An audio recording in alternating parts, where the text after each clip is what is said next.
You have no idea how little you actually know and how much more we could tell you.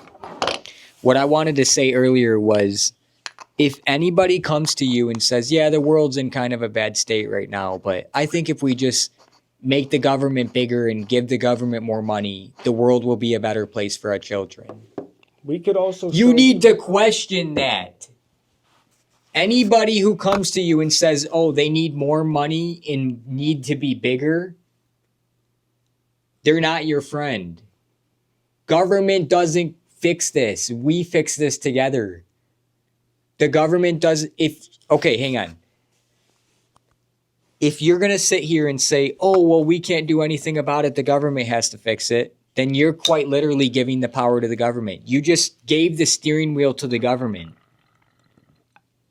No, you have to realize the power is in our hands to fix this.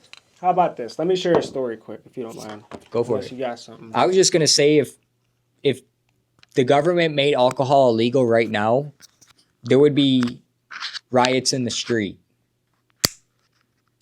But somehow the government can get away with all these war crimes in the Middle East and yada, yada, yada, and spying on their own citizens, yada, blah, blah, blah.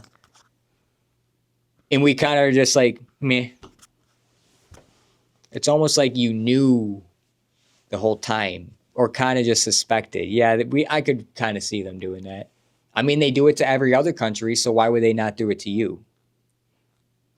Yeah. If they're willing to blow up kids in the Middle East, what makes you think they're not going to kill people on our own soil? There's no difference. Or have somebody else do it. There's no difference. But I wouldn't kill a person unless my life depended on it. And this is another thing I'd like to point out. I don't think people are naturally violent. If you were to put 100 people in a row and give them all rifles and leave the room, you're not going to come back into a bloodbath. You're simply not. Like this belief that somehow people are violent and if you put a gun in their hands, now it's just a danger to everybody in the world is ridiculous.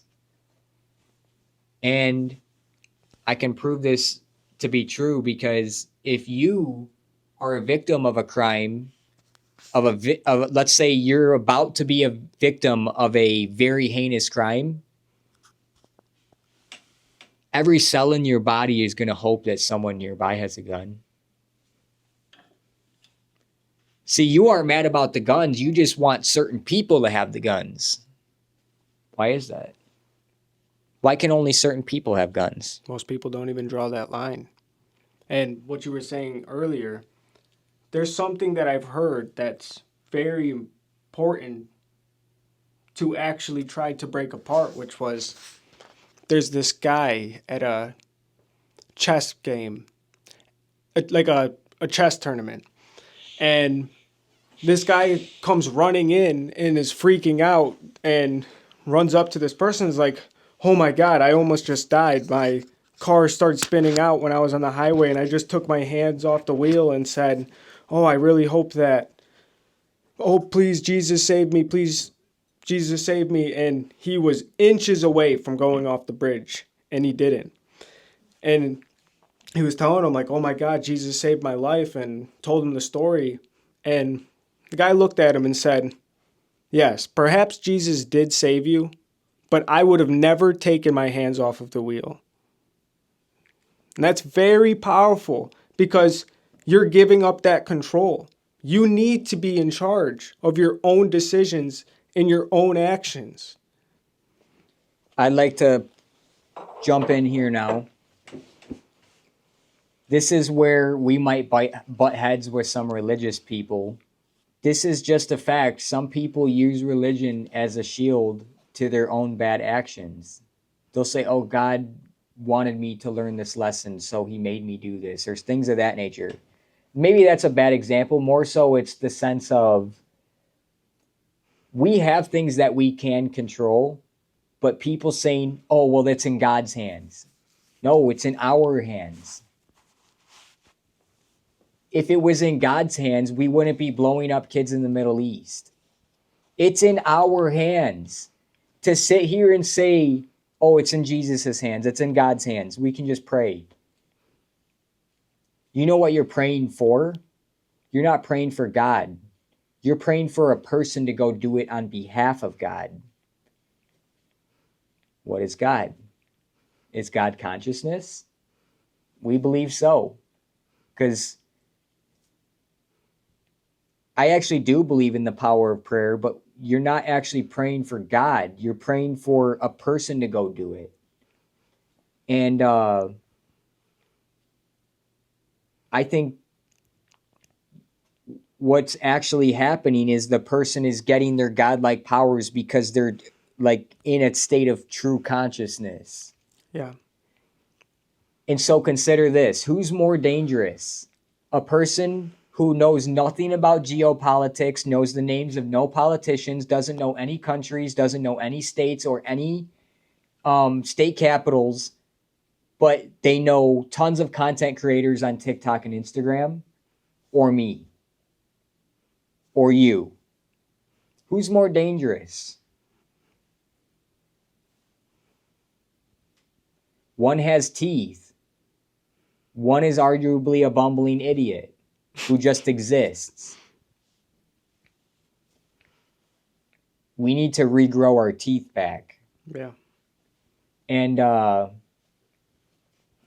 I find it so funny that people can go to a zoo and see a wolf or a polar bear and see it all depressed and laying there sad with like tufts of fur missing and shit.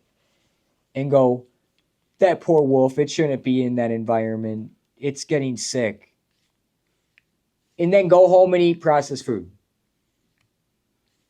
5 days a week. You're doing the same exact thing. They have you in the zoo cage. But guess what? The illusion is believing that there's not a cage to begin with. Yeah. That's where the lie begins, is that, oh, you can just do whatever you want to do. You can get whatever job you want to do. What they're quite literally telling you is that we can make you do whatever we want you to do for money. That's the translation. The problem is there's a stereotype that's becoming true.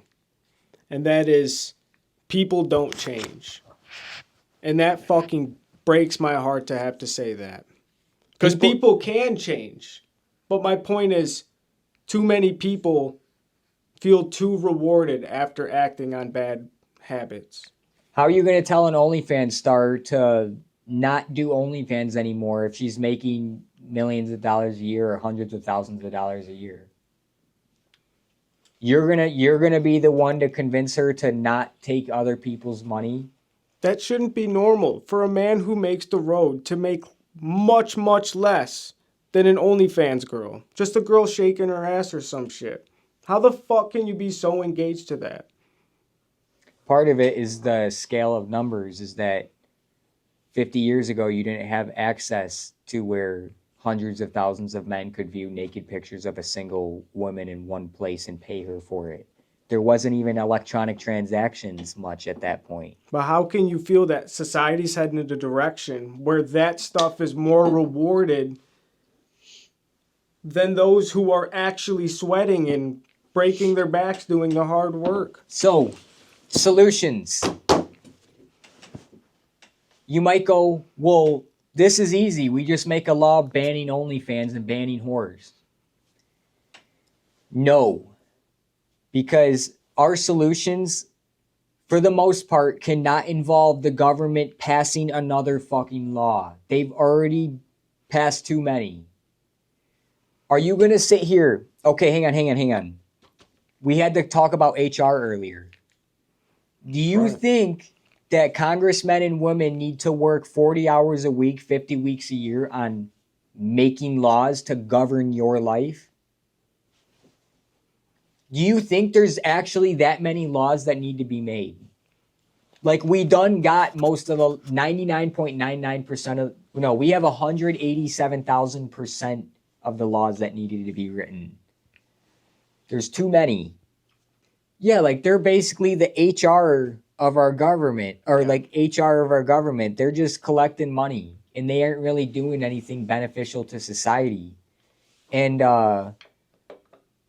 as far as I'm concerned, the only reason the government exists is to protect us from other countries and protect us from corporations. That's it. Because guess what?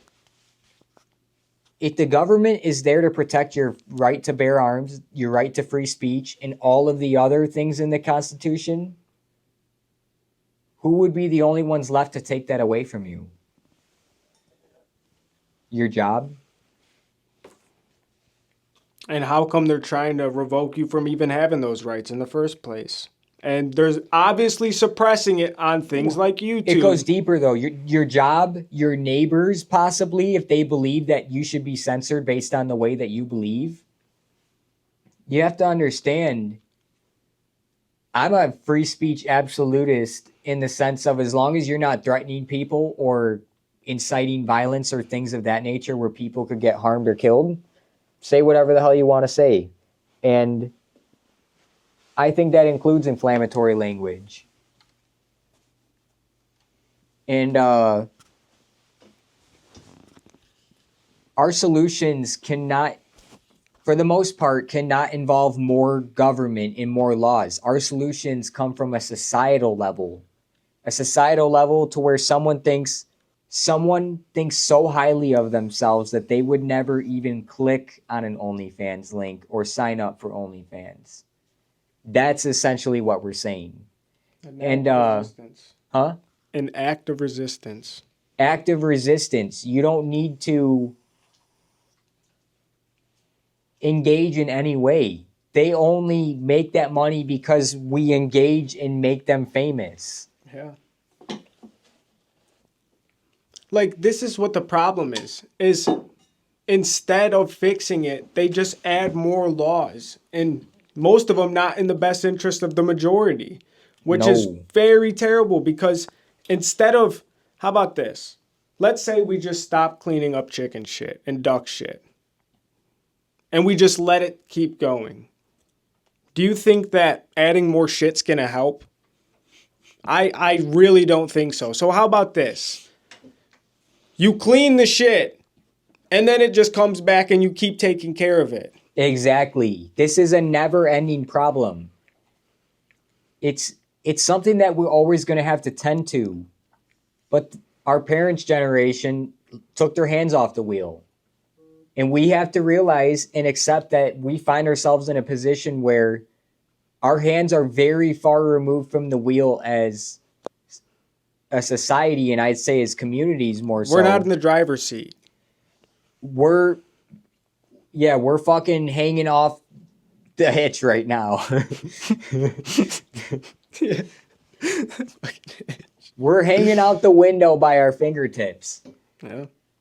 And we know who controls the money. We know who controls,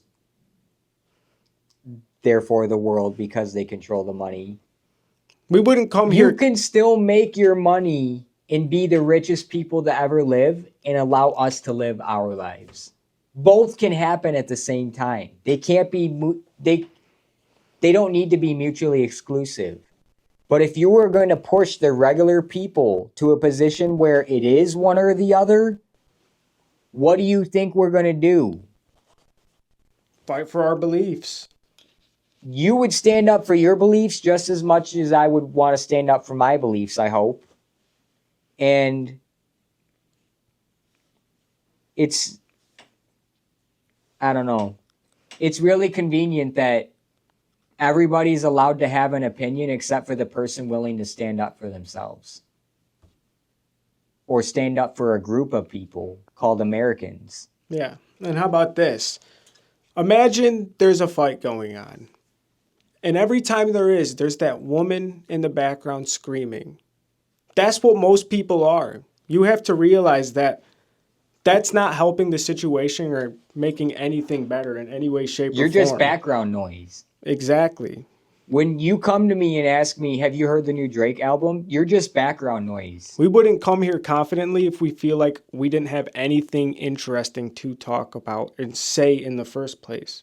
This is all coming from just our own original thoughts and things we have figured out and come to.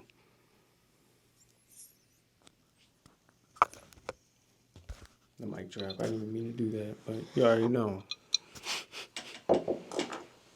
Too many people are sensitive, man. People need to just pull their pants up and realize that, hey, you might think things are bad, but they could get much worse. And I think that maybe you should start, I don't know, pulling your fucking pants up. I see you have a belt that you're using around your fucking thighs. Guys, it's not a good look when I go into the grocery store and I see 50% of overweight people. I guess I should say 50% of people overweight. And I'm not placing the blame directly on them because they've been misled. And we've been misled by a poisonous food system, a corrupt government, corrupt health officials, corrupt hospitals, corrupt medical systems, corrupt insurance systems. And quite simply, I don't even know how I don't even know why it's controversial to say these sort of things. The only reason it's controversial is because we're saying things contrary to the things that they've heard repeated a million times. You know the coffee table analogy? They got a million of those coffee tables directly in contrary to the things that I'm telling you right now. Yeah. And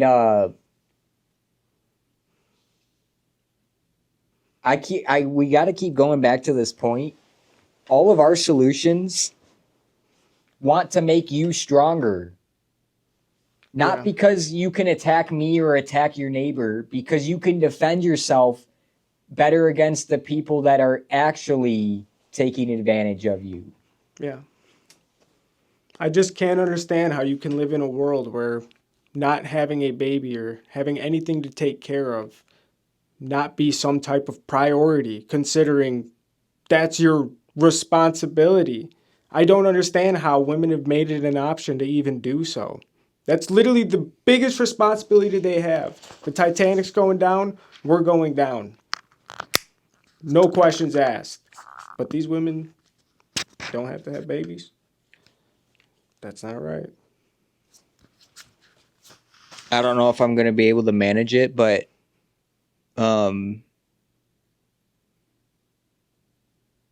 I would not mind having fucking 8 kids, dude. Yeah. I grew up with a big family. I know how it is. It's fun. We need to make armies. Yeah. No, I will say this. The great thing about a big family is maybe you don't get one-on-one attention from your parents super often, but you really get to appreciate the community of your own siblings. Because when you're grounded, you ain't grounded. But I would like to actually point out, though, you guys were all crammed in one house with a small backyard in a subdivision with arguably just copy-paste houses all around you where people don't even know their next-door neighbor. Yeah. Is that home? Home is the box that you're trapped in, going through all of the events with your family, not talking to anybody else except for your family members? What about your neighbors? I'm just saying that in the sense of where'd this idea come from that you can raise a family of that many people, but I would just say, let alone a family, in a house that has a small area for them to, I guess, say go outside and have their own area. Mm-hmm. And it doesn't even need to be a lot. I'm saying in the sense of 1 acre is plenty, but 4,000 square feet isn't. And I've always thought about, you know how there's like your neighborhood over there. There's like also neighborhoods on the other side of the street. Yeah. Imagine if there was like an entire like wooded area with tons of cool shit in the woods in between those two places that kids could just go to, and there wasn't like any predators or like, and I'm saying that human predators and animal predators. Like, imagine having like fucking things to swing through the trees and forts up in the trees and tons Yeah. of huge trees that are old and Being like in that tune big with ass. nature. Bro, I thought of, why does that not exist? Like, at least if you're going to live in a subdivision, why not have a communal area for the subdivision that is like more nature? Yeah. They don't want you connected to nature, because if you are connected to nature, that's where you absolutely cannot live in the city. Absolutely cannot. And I mean that in the realest sense. I believe if you're truthfully connected to nature, you cannot permanently live in a city. Yeah. You have to have that connection of like earth, Yeah. because the more subdivisions that they put up around you and the more concrete and asphalt that they put in, the more they can convince you that you never came from nature in the first place, and that you belong with machines and technology more than you do with nature. I'm not saying machines and technology are the end all be all, but why does it have to be one or the other? I can assure you this, the way that they're using technology is not in the best interest of being in tune with nature in the first place, considering it's making kids not want to go outside and be as lazy as possible and develop some type of ADHD because their TikTok videos only last 30 seconds or 10 seconds. Oh, imagine a kid has ADHD because he can't scroll through TikTok in math class. I would never guess that.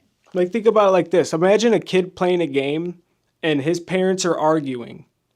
And because most marriages end in divorce and most kids are single parent kids, imagine the parents having an argument and the kid trying to play a game, and the parents tell that kid to stop fucking listening. What do you think that kid's gonna do? He's naturally gonna start trying to tune everything out and stay focused on the one thing that's in front of him. But the most importantly, he's doing what he wants. Yeah. It's that whole want. You need to get rid of the want. Here's a good one.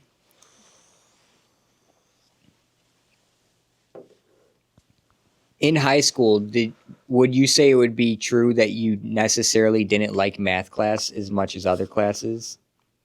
Yeah.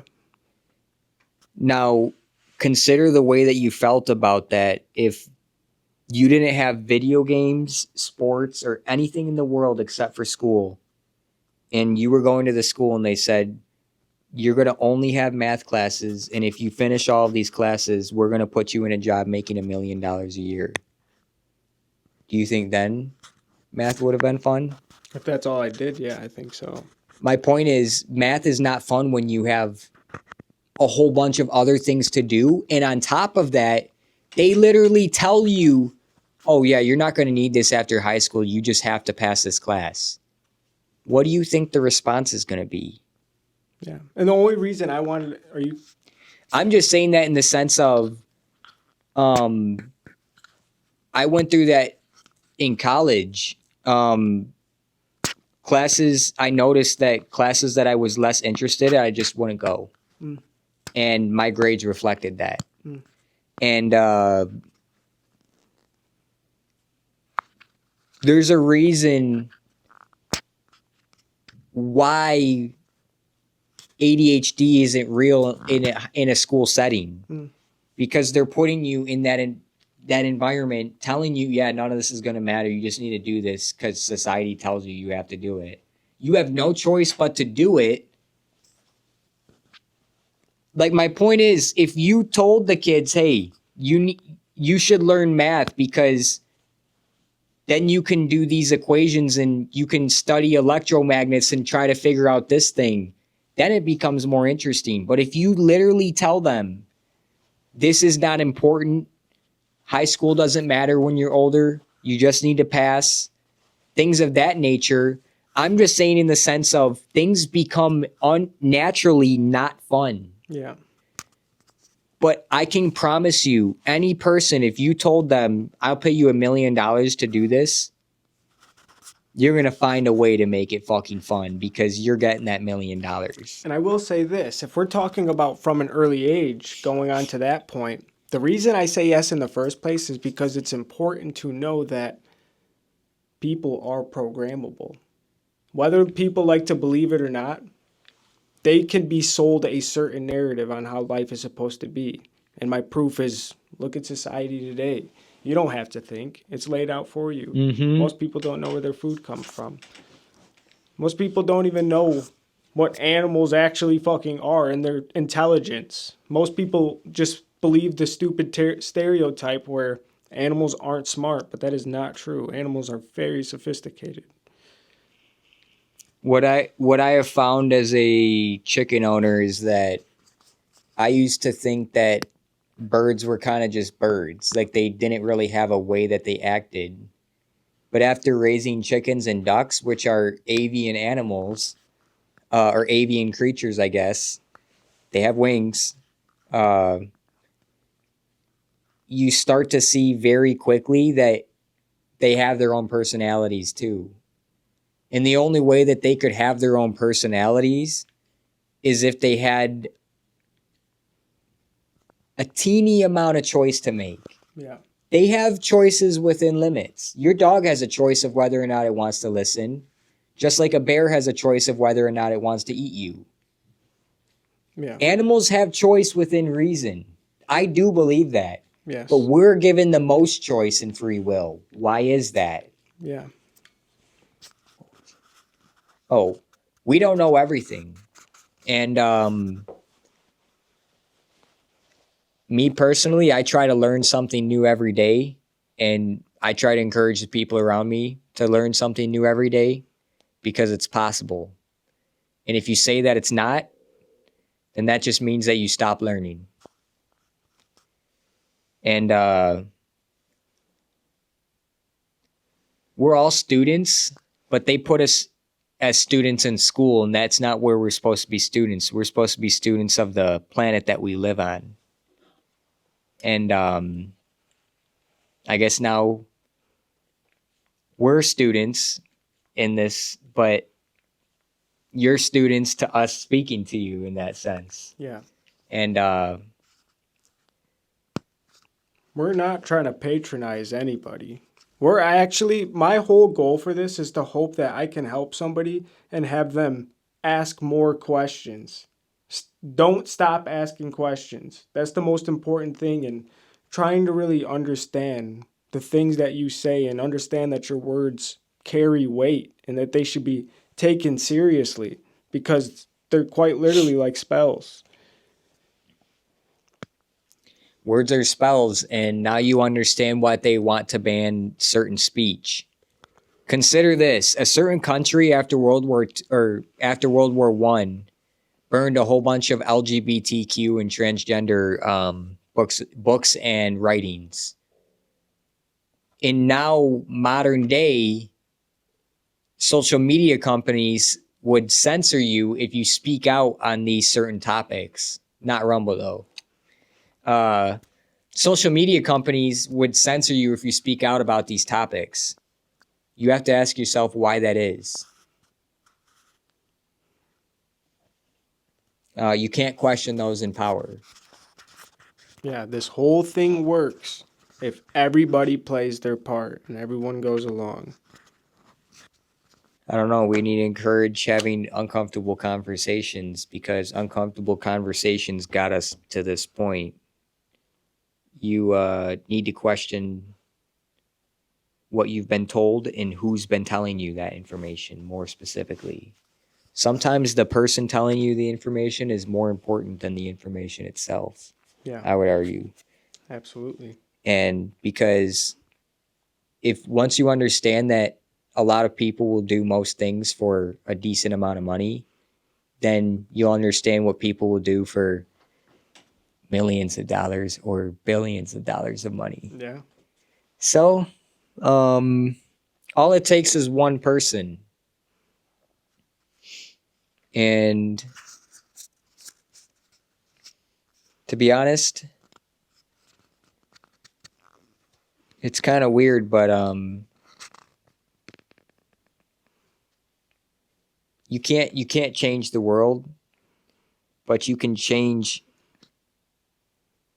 small scale people around you, and that's a butterfly effect. It's a chain reaction. Like we start having these conversations with the camera, and people listening to this video start having conversations with people that they know and conversations to their camera, and that camera talks to other people on the internet. Like, this is what the internet was made for. I also got to say, bro, I hope that people do enjoy this because we have ourselves come up with very good theories that I think need to be heard.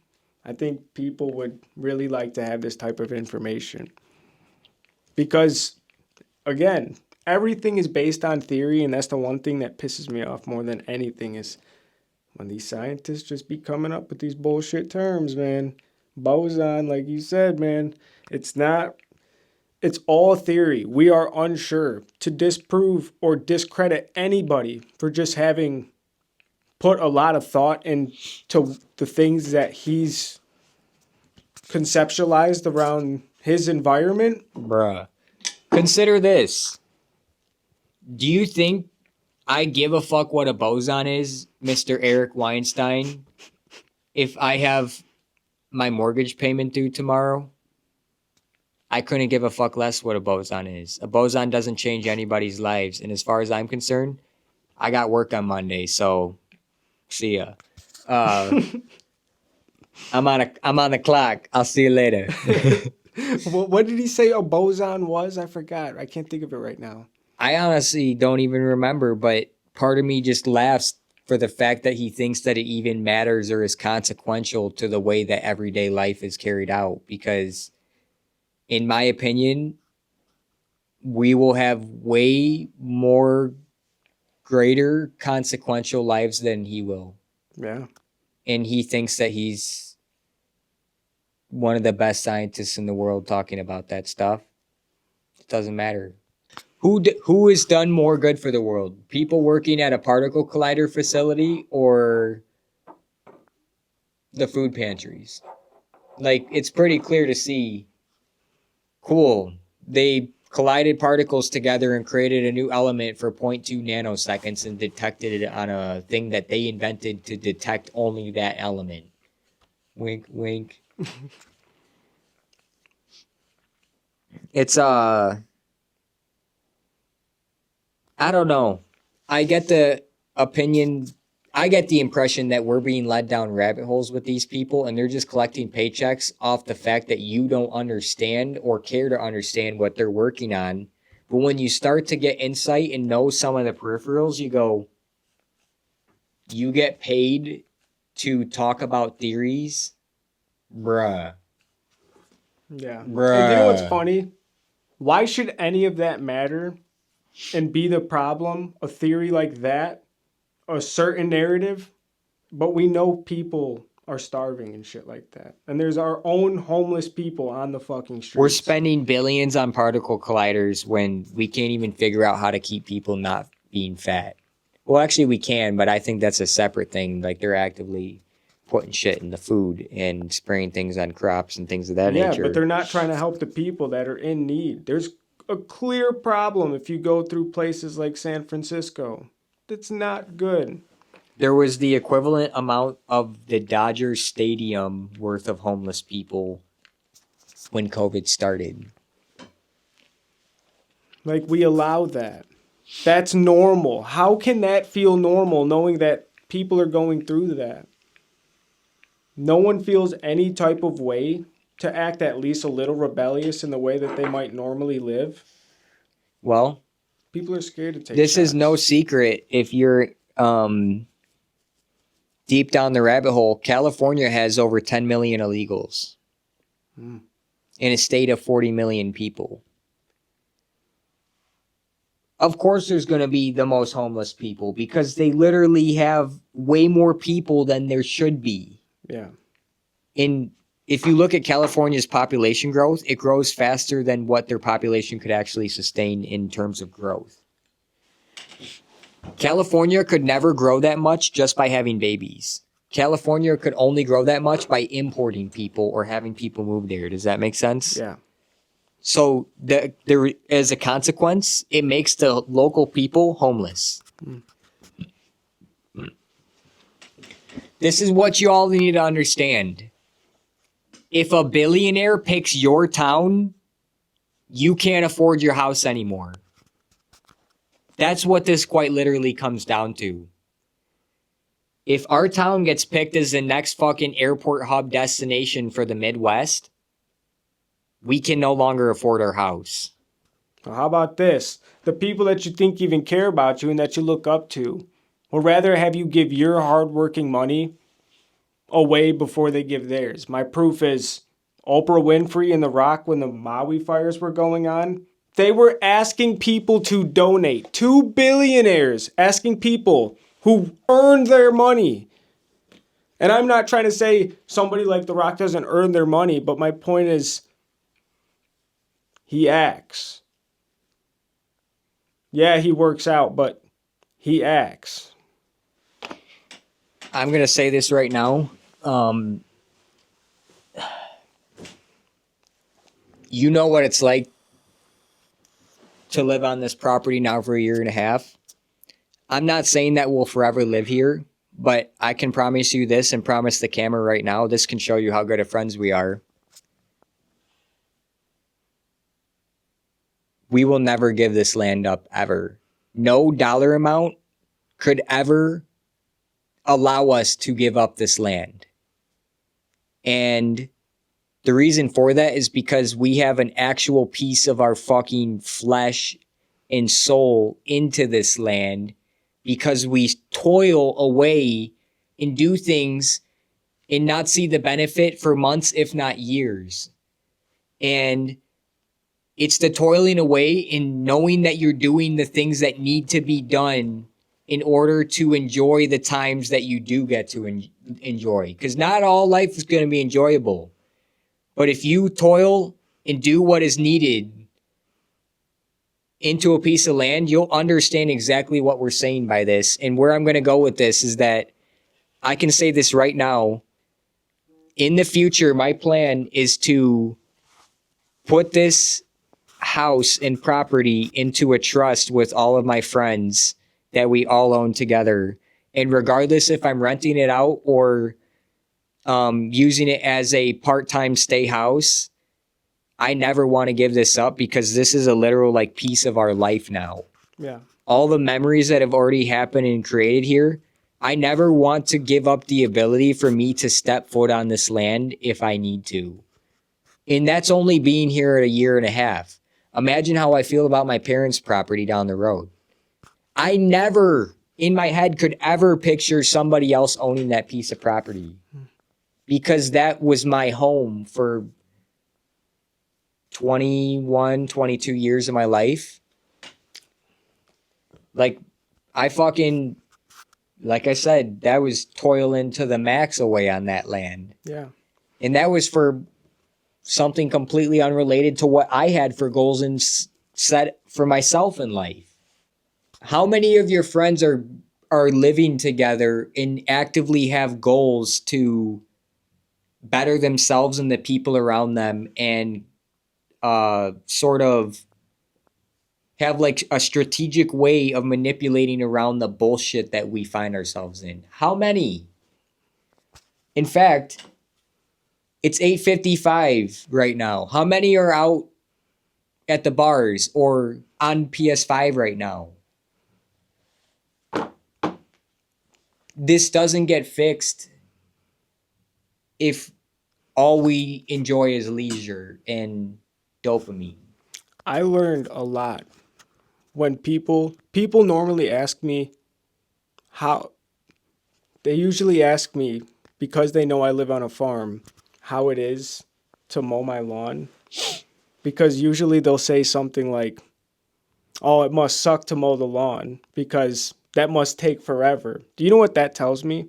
Automatically off rip, that tells me you don't have any order, because you have a lot of time out of the day if you're given the full 24 hours. It's just a matter of being disciplined and being able to make the time to do everything you want to do.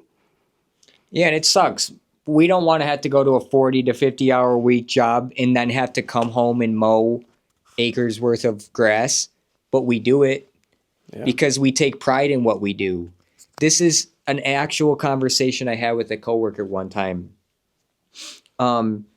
And you have to understand that I'm 26, you're 26, this coworker is probably 43, 44.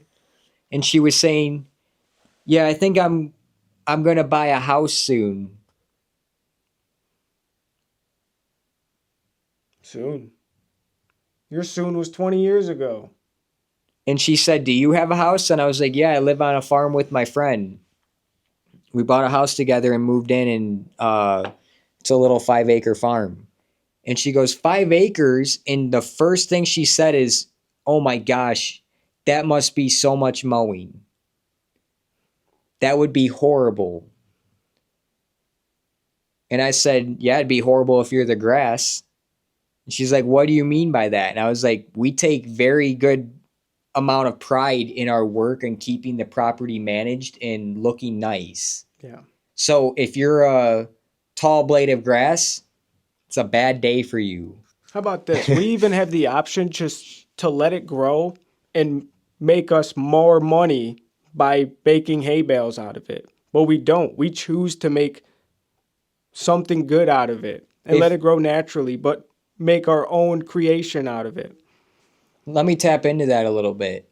And this could probably be used as a short on the Mayberry Farm channel. This is the reason I don't farm, or I guess hay bale the front of our property, is because of this simple reason. When all that grass grows up and you see its blades growing 3 feet off the ground and it's this tall, where do you think the nutrients came from for that grass? Does it get it from the air? It gets it from the soil. The minerals in the soil are literally turning into plant matter above the soil.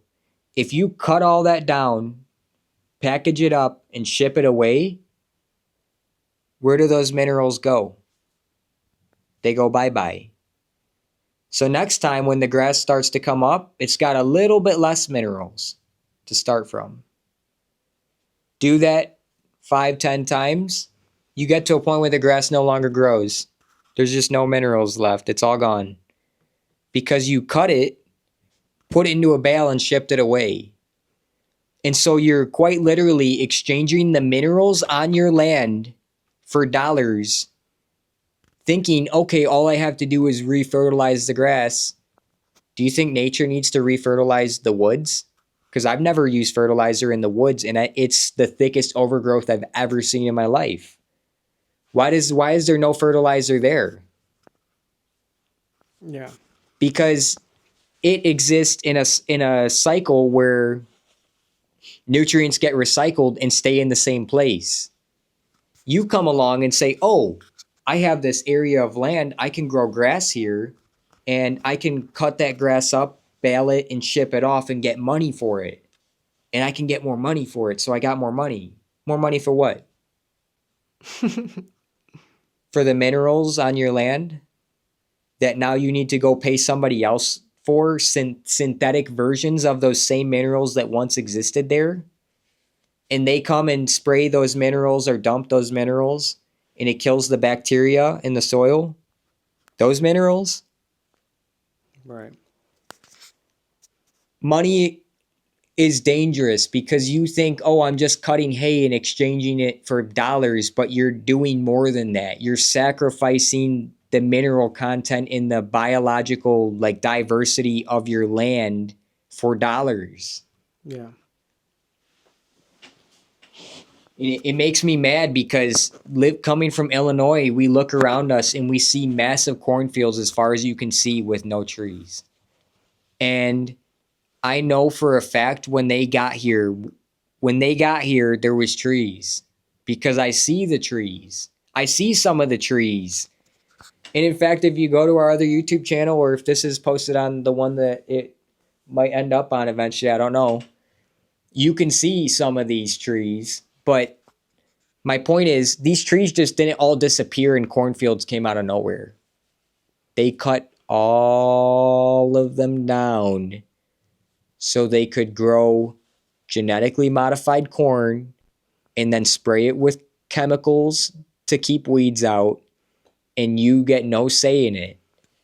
And It's even so bad so that when I drive home in the early summer to middle summer, there's a certain stretch on our road, not our road, but the straighter road, if you know what I'm talking about. Yeah. And in my truck, driving with the AC on, I can smell the Roundup come through the vents. I don't know if you've smelled that before. Yeah. If you have your windows down, you can smell the Roundup lingering in the air. I've dealt with a lot of chemicals. Where does that Roundup go? It goes onto the food that you eat and also into the water that you're drinking. This cannot happen. And here's my point.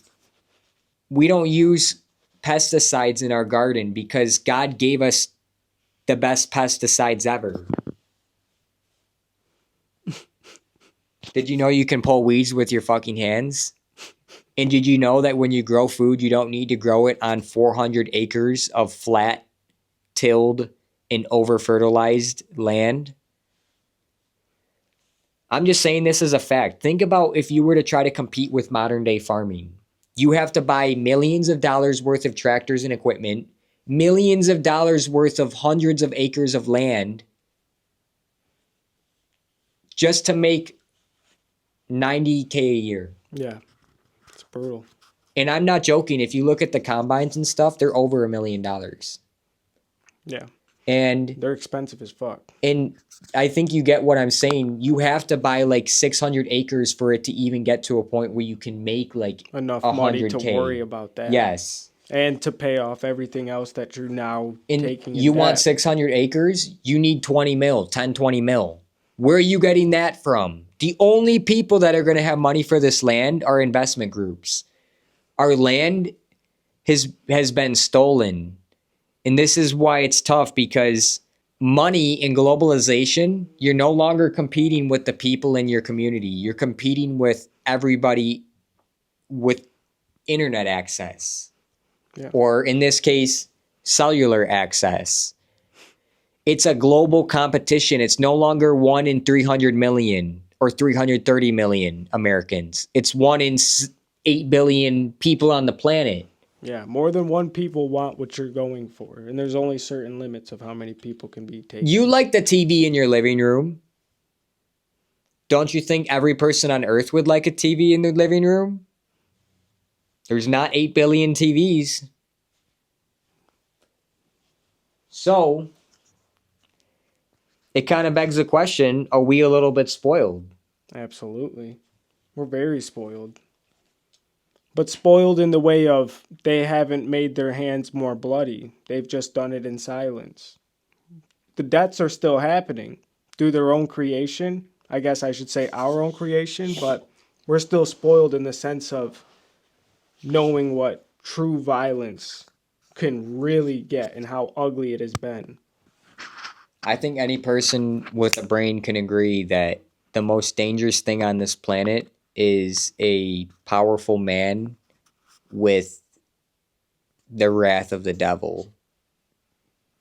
Ask any, I would say, rape or sexual assault victim or person who was murdered by a man in a fit of rage. Like, this has dire consequences because this is more so a conscious control of our emotions on a societal level. Because if you don't have that, you get mass murders and mass psychosis. Yeah. And the only way that you can, I truthfully think, be in a psychosis is if you're following your emotions, because your emotions are going to lead you astray. So talking about the mom giving the kid a 5-gallon bucket of candy, if you saw your government put somebody in a position of power, not because they were good at that thing, but because of their skin color, you would say, you would jump in immediately. Yeah. But when it's our government, it's the bystander effect times a million. Everybody just expects somebody else to fix it. Yeah. This is a weird thought I had one time. It's interesting to think that the government exists, They operate every single day, 365 days a year. And I don't know a single person from the government, never talked to them. They don't know me. I just trust that they're working in the background. Yeah. They're doing I've their never job. been to Washington. I mean, I've been there, but I'm saying in the sense of I've never been to Washington, D.C. to oversee, to make sure that they're doing what they said they were going to do. Yeah. What could they possibly be doing for 40 hours a week? Fucking clowns. Not all, but most of these motherfuckers. Fucking clowns. Well, this is the issue, is that they take money from political action committees and they invest in companies and then pass laws that favor those companies and disfavor us, in the sense of if we were to make a small business, you're not competing on the same set of laws anymore. Yeah. Corporations are favored in the law compared to small businesses. Mm-hmm. And this is also true for insurance, because insurance has gotten so fucking expensive and lucrative, which is a scam, but insurance doesn't want to insure small businesses. And in a lot of places, you need insurance to operate, especially depending on what industry it is. Let's Well, talk. the insurance companies get to decide if you're insured or not. Yeah. Let's talk about this. Land of the free. Before, so this pisses me off.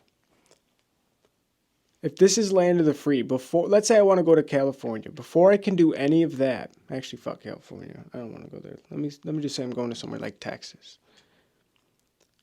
Before I can do any of that, I need to buy the car. I need to make sure the car has gas.